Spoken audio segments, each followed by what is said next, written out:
तो दोस्तों, मेरा नाम आपको पता है। ऐसा नहीं है कि मैं कहानी पढ़ने लग गया तो नाम बदल जाएगा, वही है संदीप में। आज मैं मंटो की कहानी शादी सुनाऊंगा। कोई बात नहीं, सुन लीजिए। जमील को अपना सेफर लाइफ टाइम कलम मरम्मत के लिए देना था। उसने टेलीफोन डायरेक्टरी में सेफर कंपनी का नंबर तलाश किया।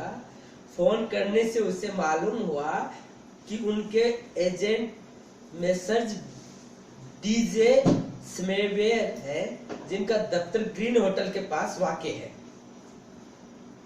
उसने टैक्सी ली और फोर्ट की तरफ चल दिया। ग्रीन होटल पहुंचकर उसे मिस्टर डीजे स्मेवेयर का दफ्तर तलाश करने में दिक्कत न हुई। पास ही था, तीसरी मंजिल पर। लिफ्ट के जरिए वह तीसरी मंजिल पर पहुंचा। कमरे में दाखिल होते ही चौबी दीवार की छोटी सी खिड़की के पीछे उसे एक खुश शक्ल एंग्लो इंडियन लड़की नजर आई, जिसकी छातियां गैर मामूली तौर पर नुमाया थी। उसने कलम उस खिड़की के अंदर दाखिल कर दिया। वह मुंह से कुछ न बोला। लड़की ने कलम उसके हाथ से ले लिया, खोलकर एक नजर देखा, एक चिट पर कुछ लिखा और चिट उसके हवाले कर दी। मुंह से वह भी कुछ न बोली। उसने चिट देखी, कलम की रसीद थी। वह चलने ही वाला था कि पलटकर उसने लड़की से पूछा, मेरा ख्याल है 10-12 रोज में तैयार हो जाएगा। लड़की बड़े जोर से हंसी। वह कुछ खिसियाना सा हो गया। मैं आपकी हंसी का मतलब नहीं समझा। लड़की ने खिड़की के साथ मुंह लगाया और कहा, मिस्टर, आजकल वार है वार। ये कलम अमेरिका जाएगा, तुम 9 महीने के बाद तपास करना। वह बौखला गया। 9 महीने? लड़की ने अपनी बुरीदा बालों वाला सिर हिलाया। उसने फौरन लिफ्ट का रुख किया। ये 9 महीने का सिलसिला खूब है। 9 महीने, इतनी मुद्दत के बाद तो औरत गुलगुथना बच्चा पैदा करके एक तरफ रख देती है। 9 महीने, 2 महीने तक इस छोटी सी चिट को संभाले रखो। और ये भी कौन वसूख से कह सकता है कि 9 महीने तक आदमी याद रख सकता है कि उसने एक कलम मरम्मत के लिए दिया था। हो सकता है इस दौरान वह कम वक्त मर खप ही जाए। सारा सब ढकोसला है। कलम में मामूली सी खराबी है। उसका फीडर जरूरत से ज्यादा रोशनाई सप्लाई करता है। इसके लिए उसे अमेरिका भेजना सरीहन चालबाजी है। फिर उसने सोचा, लानत भेजी उस कलम पर, अमेरिका जाए या अफ्रीका। उसने वह कलम ब्लैक मार्केट से 175 रुपए में खरीदा था और 1 बरस तक उसे खूब इस्तेमाल किया था। हजारों सफ़े काले कर डाले थे।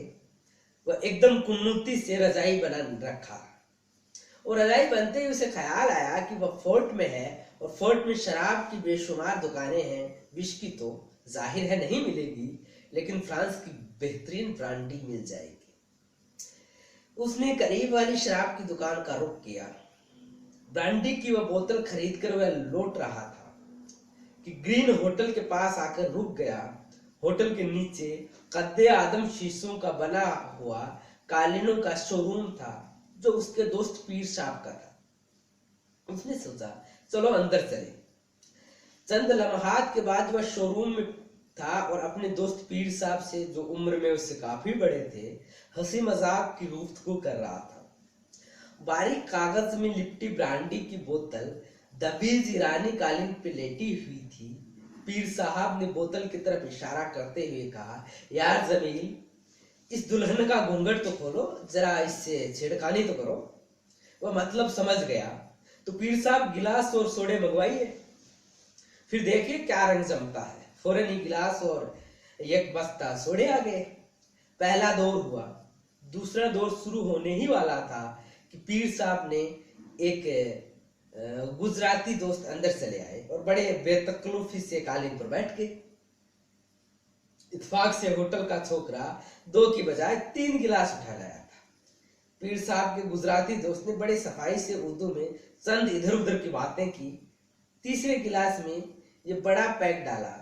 गिलास को सोडे से लबालब भरा। 3-4 लंबे लंबे घूंट लिए। रुमाल से मुंह साफ किया और कहा, सिगरेट निकालो यार। पीर साहब में सातों ऐब सरई थे, मगर वह सिगरेट नहीं पीते थे। उसने अपना सिगरेट केस निकाला और कालीन पर रख दिया, साथ ही लाइटर भी। पीर साहब ने गुजराती का तारुफ करवाया। मिस्टर नटवरलाल, आप मोतियों की दलाली करते हैं। उसने एक लहजे के लिए सोचा, कोयला की दलाली में तो आदमी का मुंह काला होता है, मोतियों की दलाली में? पीर साहब इसकी तरफ देखते हुए कहा, मिस्टर जमील मशहूर सॉन्ग राइटर। उसने नटवरलाल के साथ हाथ मिलाया और फिर नया दौर शुरू हुआ, और ऐसा शुरू हुआ कि बोतलें खतली हो गई। उसने सोचा, ये कमबख्त मोतियों का दलाल बला का पीने वाला है। मेरी प्यास और मेरी सुरूर की सारी ब्रांडी चढ़ा गया। खुदा करे इसे मोतियाबिंद हो जाए। जो ही आखिरी दौर के पैग ने उसके पेट में कदम जमाए, उसने नटवरलाल को माफ कर दिया और कहा, मिस्टर नटवरलाल उठिए, एक बोतल और हो जाए।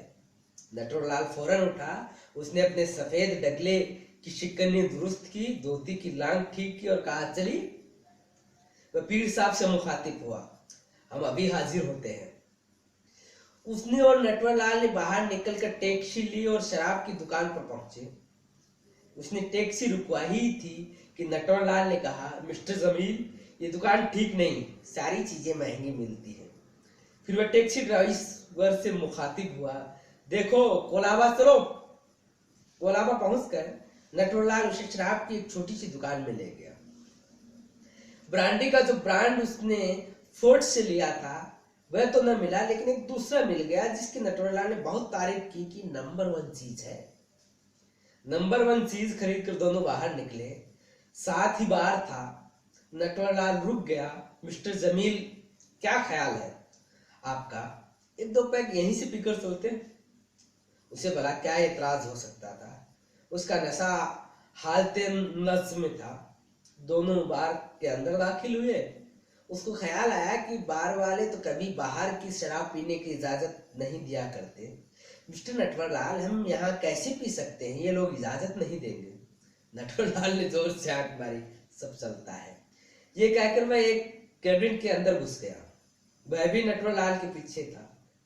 नटवरलाल ने ब्रांडी की बोतल संगीन तिपाही पर रखी और बेरे को आवाज दी।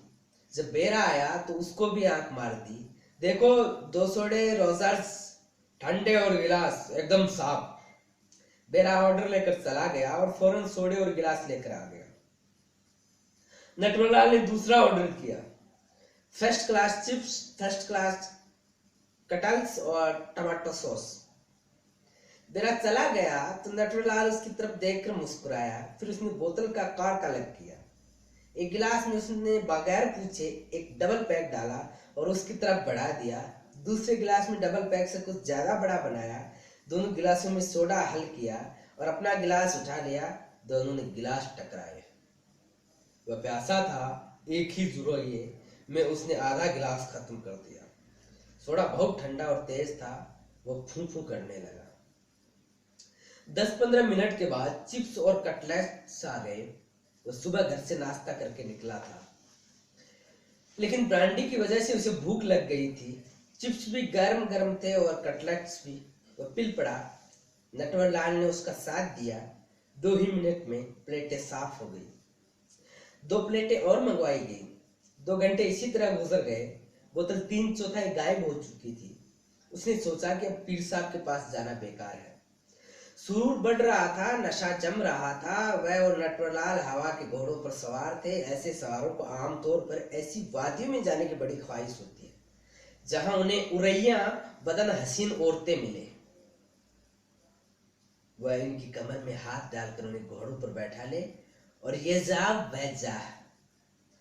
उसका दिलो दिमाग इस वक्त किसी ऐसी वादी के मुतालिक सोच रहा था जहां उसकी मुठभेड़ किसी ऐसी खूबसूरत औरत से हो जाए जिसको अपने तपते हुए सीने के साथ भींच सके, इतनी जोर से कि उसकी हड्डियां तक चटक जाए। उसको इतना तो मालूम था कि वह ऐसी जगह पर है, ऐसे इलाके में है जो अपने कहब खानों की वजह से सारी बंबई में मशहूर है। जिन्हें अय्यासी करना होती है वह उधर ही का रुख करते हैं। जिस लड़की को लुक छिप कर पैसा करना होता है वहीं आती है। उसने नटवरलाल से कहा, मैंने कहा मेरा मतलब है इधर कोई छोकरी वोकरी नहीं मिलती। नटवरलाल ने अपने गिलास में एक और बड़ा पैक उंडेला और हंसा। मिस्टर जमील, एक नहीं हजारों हजारों हजारों।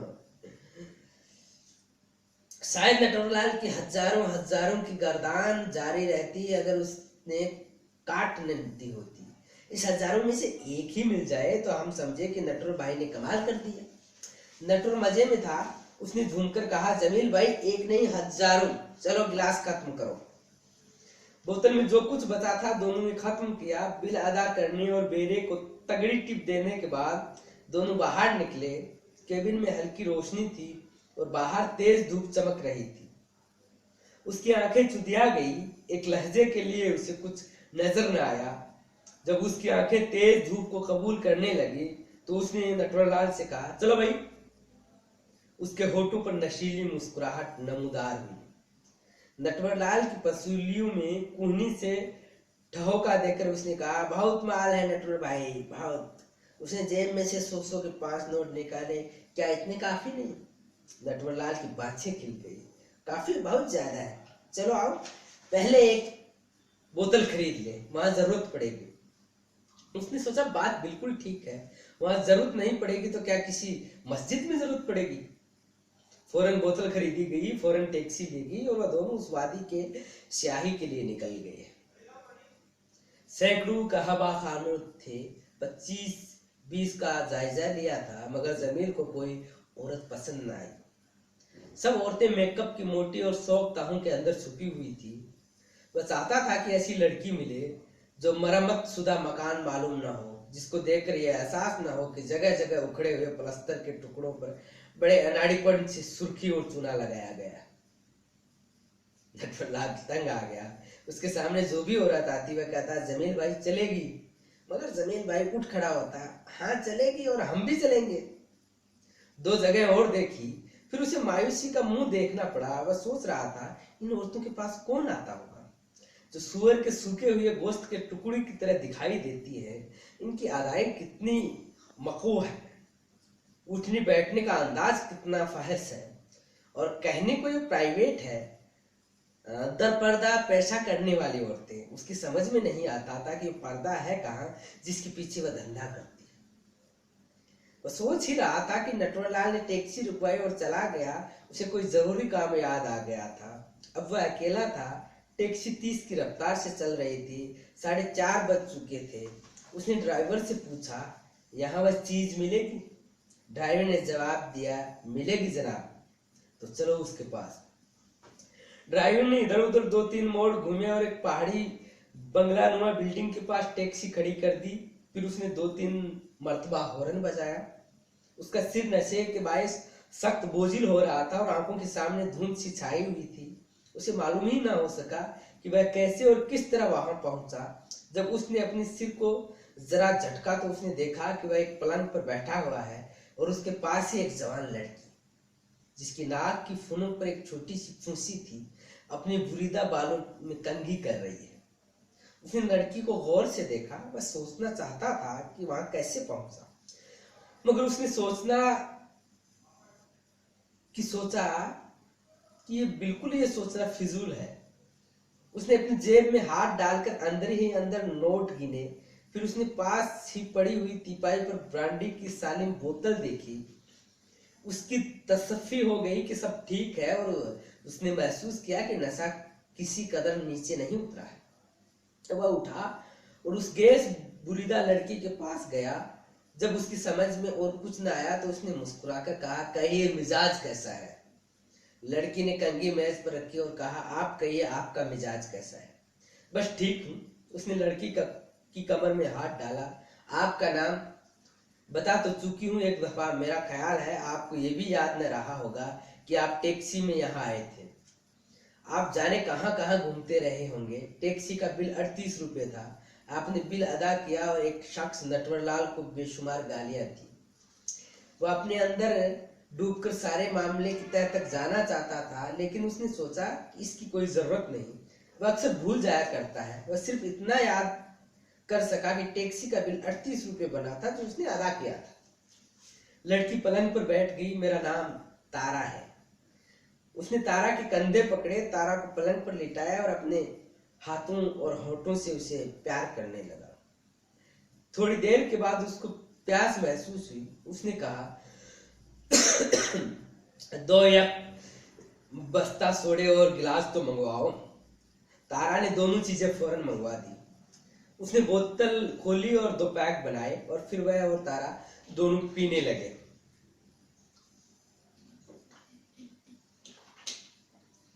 तीन पैक पीने के बाद उसने महसूस किया कि उसकी हालत बेहतर हो गई है। तो बहुत देर तक तारा को चूमता चाटता रहा। फिर उसने सोचा कि किस्सा मुख्तसर करना चाहिए। तारा, कपड़े उतार दो। सारे कपड़े? हाँ सारे। तारा ने सारे कपड़े उतार दिए और पलंग पर लेट गई। उसने तारा के नंगे जिस्म को एक नजर देखा और महसूस किया कि अच्छा जिस्म है। उसका निकाह हो चुका था और उसने अपनी बीवी को बस 2-3 मर्तबा देखा था। उसके दिमाग में ख्यालात का एक तांता बंध गया। उसका बदन कैसा होगा? क्या वह तारा की तरह एक मर्तबा कहने पर अपने सारे कपड़े उतार कर उसके साथ लेट जाएगी? क्या वह उसके साथ ब्रांडी पिएगी? क्या उसके बाल कटे हुए हैं? ख्यालात के तोते में उसका ज़मीर जाग उठा। निकाह का ये मतलब है कि तुम्हारी शादी हो चुकी है, सिर्फ एक मरहला बाकी है। तुम अपनी ससुराल जाओ और लड़की का हाथ पकड़ कर ले आओ। क्या ये तुम्हारे लिए वाजिब है कि एक बाजारू औरत को अपनी आगोश की जिन्नत बनाओ, खून के खून लुटाते फिरो? वह बहुत खफीफ हुआ, उसकी आंखें मूंदना शुरू हो गई और वह सो गया। थोड़ी ही देर में तारा भी ख्वाबे गफलत के मजे लेने लगी।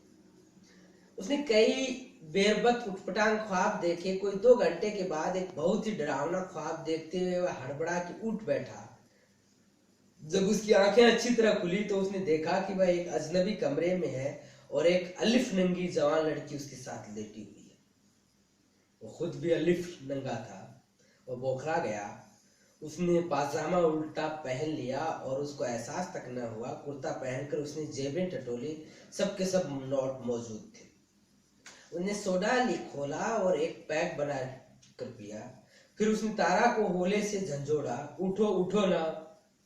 तारा आंखें मलती हुई उठ बैठी। उसने कहा, कपड़े पहन लो। तारा ने कपड़े पहन लिए। बाहर गहरी शाम रात बनने की तैयारियां कर रही थी। उसने सोचा अब बहुत पूछ करना चाहिए, लेकिन वह तारा से कुछ पूछना चाहता था कि बहुत सी बातें उसके जहन से निकल गई थी।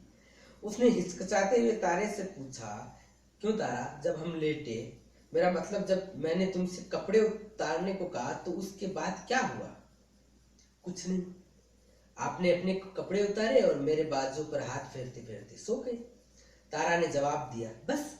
हाँ, लेकिन सोते सोते आप 2-3 मर्तबा मैं गुनाहगार हूँ, मैं गुनाहगार हूँ। तारा पलंग पर से उठी और अपने बाल संवारने लगी और कहा कि ऐसे बड़बड़ा रहे थे। उसने एक डबल पैक अपने हल्क में जल्दी जल्दी उंडेला, बोतल को कागज में लपेटा और दरवाजे की तरफ बढ़ा। ये एकाएक वह रुका। उसने अपनी जेब से 100 रुपए का एक नोट निकाला और आगे बढ़कर तीपाई पर रख दिया। तारा ने पूछा, चले? हाँ, फिर कभी आऊंगा। ये कहकर वो लोहे की पेचदार सीढ़ियों से नीचे उतर गया। बड़े बाजार की तरफ उसने कदम उठने ही वाले थे कि हॉर्न बजा। उसने मुड़कर देखा तो एक टैक्सी खड़ी थी। उसने सोचा, चलो अच्छा हुआ यहीं मिल गई, पैदल चलने की जहमत से बच गए। उसने ड्राइवर से पूछा, क्यों भाई, खाली है? ड्राइवर ने जवाब दिया, खाली है? क्या मतलब? तो फिर वह मुड़ा, किधर जाता है सेठ? ड्राइवर ने उसको पुकारा। उसने जवाब दिया, कोई और टैक्सी देखता हूँ। ड्राइवर दरवाजा खोलकर बाहर निकल आया। मस्तक तो नहीं फिरेला, ये टैक्सी तुम्ही ने तो ले रखी है। वो बौखला गया, मैंने? ड्राइवर बड़े गंवारपने पर उतर आया, हाँ तूने, साला दारू पीकर सब कुछ भूल गया। इस पर तू मैं शुरू हो गई। इधर उधर से लोग इकट्ठे हो गए। उसने टैक्सी का दरवाजा खोला, अंदर बैठ गया। चलो। ड्राइवर ने टैक्सी स्टार्ट की। किधर? उसने कहा, पुलिस स्टेशन। ड्राइवर ने वाही तबाही बकना शुरू कर दिया। वह सोच में पड़ गया, जो टैक्सी मैंने ली थी उसका बिल 38 रुपये बना था और जो मैंने अदा कर दिया था। तो दूसरी टैक्सी कहाँ से आन टपकी? मैं नशे की हालत में जरूर हूँ, मगर यकीन तौर पर कह सकता हूँ कि न ये वह टैक्सी है और न ये वह ड्राइवर है मुझे वहां ले गया था। जो जब टैक्सी पुलिस स्टेशन पहुंची तो उसके कदम बुरी तरह लड़खड़ा आ रहे थे। सब इंस्पेक्टर फौरन भाप गया कि मामला क्या है। उसने उसे कुर्सी पर बैठने के लिए कहा। ड्राइवर ने अपनी दास्ता बयान की जो सरतापा गलत थी। वह उस उस्ताद की तरदीद करता मगर उसमें ज्यादा बोलने की हिम्मत नहीं थी। उसने सब इंस्पेक्टर से कहा, जनाब मेरी समझ में नहीं आता ये क्या किस्सा है। जो टैक्सी मैंने ली थी उसका बिल 38 रुपये बना था जो मैंने अदा कर दिया था। अब मुझे मालूम नहीं कौन है और मुझसे कैसा किराया मांगता है। ड्राइवर ने कहा, हुजूर इंस्पेक्टर बहादुर ये दारू पिएला है। वह झुंझला गया। अरे भाई कौन सुअर कहता है कि उसने नहीं पी। सवाल तो यह है कि आप कहां से तशरीफ ले आए। सब इंस्पेक्टर गैर मुतवक्के तौर पर शरीफ आदमी था। उसने ड्राइवर के बार बार 42 रुपये कहने के बावजूद 15 रुपये तय कर दिए। ड्राइवर बहुत चीखा चिल्लाया मगर सब इंस्पेक्टर ने उसे डांट डपट कर पुलिस स्टेशन से बाहर निकलवा दिया।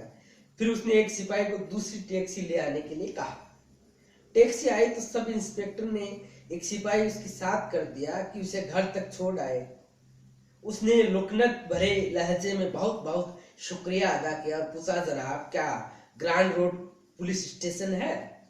सब इंस्पेक्टर ने जोर का कहका लगाया और अपने पेट पर हाथ रखते हुए कहा, कैसे कहा, कहिए फिर क्या इरादा है।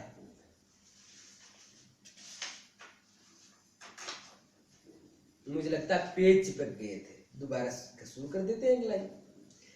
सब इंस्पेक्टर ने जोर का कहका लगाया और अपने पेट पर हाथ रखते हुए कहा, मिस्टर तुम्हें वाकई बहुत खूब पी ली है।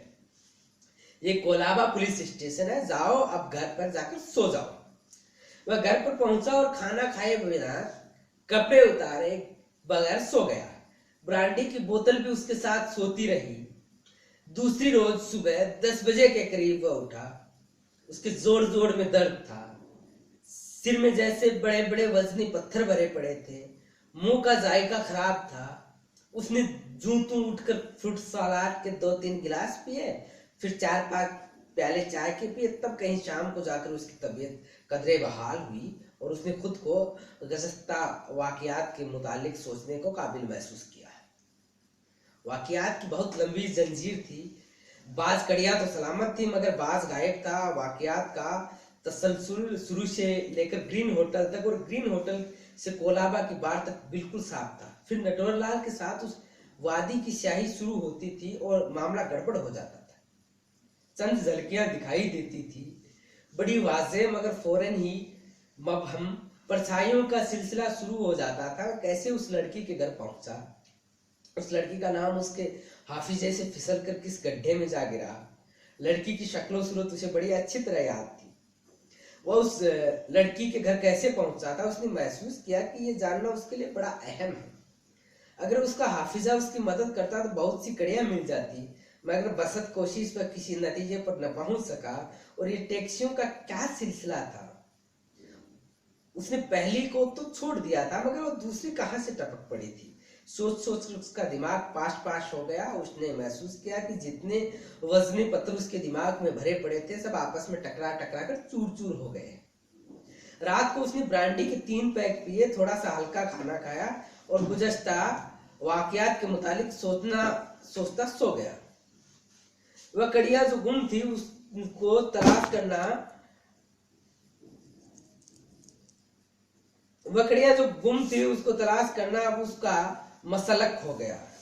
वह चाहता था कि जो कुछ उस रोज हुआ था मिनोन उसकी आंखों के सामने आ जाए और रोज रोज की मगजपाशी दूर हो।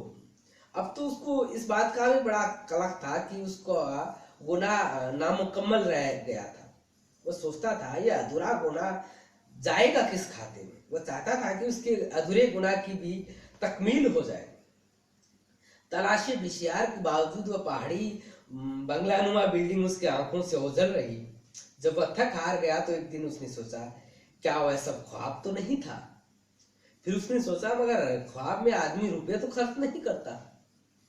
उस रोज मेरे कम से कम 2500 रुपये खर्च हुए थे। एक रोज उसने पीर साहब से नटवरलाल के मुतालिक पूछा तो उन्होंने बताया कि नटवरलाल उस रोज के बाद दूसरे ही दिन कहीं समंदर पार चला गया है गालिबन। मोतियों के सिलसिले में उसने नटवरलाल पर 1000 लानतें भेजी और फिर तलाश शुरू कर दी। एक दिन अचानक ही उसे अपने हाफिजे में उस पहाड़ी बंगलानुमा बिल्डिंग की दीवार पर पीतल की एक नेम प्लेट नजर आई, डॉक्टर बेराम जी। कोलाबा की गलियों में चलते चलते आखिर वह एक ऐसी गली में जा निकला जो उसे जानी पहचानी सी लगी। दरैया उसे किस्म की पहाड़ी बंगलानुमा बिल्डिंगें थी। हर बिल्डिंग के बाहर पीतल की छोटी छोटी नेम प्लेटें लगी हुई थी। किसी बिल्डिंग पर 4, किसी पर 5, किसी पर 3। वह दाएं बाएं गौर से देखता हुआ आगे बढ़ रहा था और उसके दिमाग में वह खत भी घूम रहा था जो उसे सुबह उसकी सास की तरफ से मौसूल हुआ था कि इंतजार की हदें हो गई हैं, तारीख मुकर्रर कर दी गई हैं, अब वह आ जाए और अपनी दुल्हन को ले जाए। और मैं इधर खोई हुई एक कड़ी ढूंढ रहा हूं, अपने एक नामुकम्मल गुनाह को मुकम्मल करने की कोशिश में मारा मारा फिर रहा हूं। एकदम उसे अपने दाहिने हाथ पीतल की नेम प्लेट नजर आई जिस पर खुदा हुआ था डॉक्टर एम बेराम जी MD। वह कांपने लगा। वही बिल्डिंग, बिल्कुल वही रंग, वही लोहे की पेचदार सीढ़ियां। वह संभला और फिर बेधड़क सीढ़ियां चढ़ गया। अब उसके लिए हर चीज जानी पहचानी थी। कॉरिडोर के सिरे पर उसने सामने वाले दरवाजे पर दस्तक दी। थोड़ी देर बाद एक लड़के ने दरवाजा खोला। उसने फौरन पहचान लिया कि वही लड़का जो उस रोज सोडे और गिलास लाया था। उसने अपने होठों पर मुस्नुई मुस्कुराहट पैदा करते हुए लड़के से पूछा, बेटा बाई जी है? लड़के ने इस बात में सिर हिलाया, जी हाँ। जाओ उनसे कहो साहब मिलने आए हैं। उसके लहजे में बेतकल्लुफी थी। लड़का दरवाजा भेड़कर अंदर चला गया। थोड़ी देर बाद दरवाजा खुला और तारा नमूदार हुई। तारा को देखते ही उसने पहचान लिया कि वही लड़की है। अब तारा की नाक पर फुंसी नहीं थी। उसने कहा, नमस्ते। नमस्ते, कहिए मिजाज कैसा है? तारा ने अपने कटे हुए बालों को एक खफीफ सा झटका दिया। उसने जवाब दिया, अच्छा है, मैं पिछले दिनों बहुत मसरूफ रहा इसलिए नहीं आ सका। कहिए फिर क्या इरादा है? तारा ने बड़ी संजीदगी से कहा, माफ कीजिए, मेरी शादी हो चुकी है। वह बौखला गया, शादी कब? तारा ने फिर संजीदगी से जवाब दिया, जी आज सुबह। आइए आपको अपने पति से मिलवाऊं। वह चकरा गया और कुछ कहे सुने बगैर खटाखट सीढ़ियां उतर गया। सामने टैक्सी खड़ी थी। उसका दिल एक लहजे के लिए साकित हो गया। तेज कदम उठाता बड़े बाजार की तरफ बढ़ा ही था कि ड्राइवर ने जोर से कहा, सेठ साहब टैक्सी। उसने झुंझलाकर कहा, नहीं कमबख्त, शादी। धन्यवाद।